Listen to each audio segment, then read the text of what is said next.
The Depression Handbook for Writers, a simple and practical advice guide by Giselle Renarde. Read by the author. Foreword. If you are a writer living with depression, you might not know where to turn. There are days when depression devours your words and you find yourself incapable of working. People tell you you're not alone, so why does it feel like you are?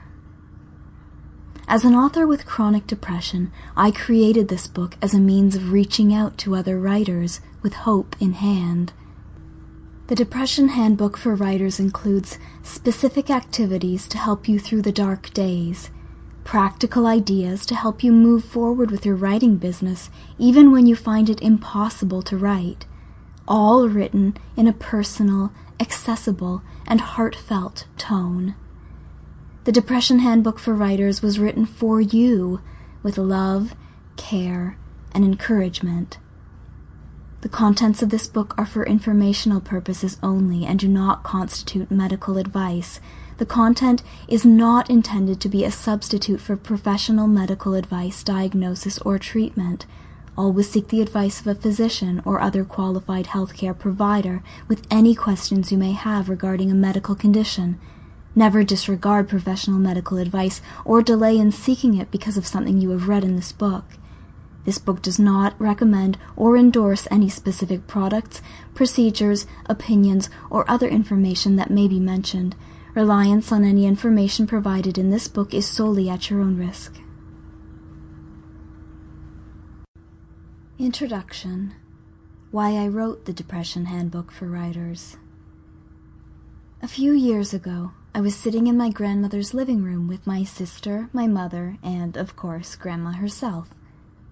That day, my grandmother told my sister and me a family secret that had been buried so deep we'd never heard so much as a whisper about it.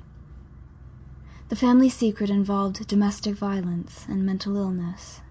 It involved my mother's siblings being removed from their parents' custody, divided up, and temporarily placed in orphanages, institutions, and a predecessor of the current foster care system. My mother had never told us she'd been in foster care as a child. If my grandmother hadn't brought it up that day, I'm sure my sister and I would never have found out. As far as my mother was concerned, it was a memory she'd rather forget. As she put it, what happened in the past has no bearing on the present. Mom was not happy with Grandma for telling us. "We've gone too long not talking about these things," my grandmother said. "It's been almost 60 years of pretending these things didn't happen." And then my grandmother brought me into the conversation, saying Giselle had the right idea when she saw a therapist in university. She needed to talk to someone, so she did. That's the healthy approach. My mother was livid.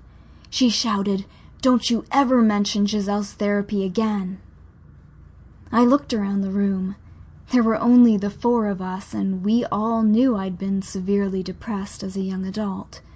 I asked my mother, "Why don't you want her talking about my therapy? It's not a secret. It's not something I'm ashamed of." My mother snapped, "Well, you should be." The room went silent, that heavy sort of silence that sits on your chest, making it hard to breathe.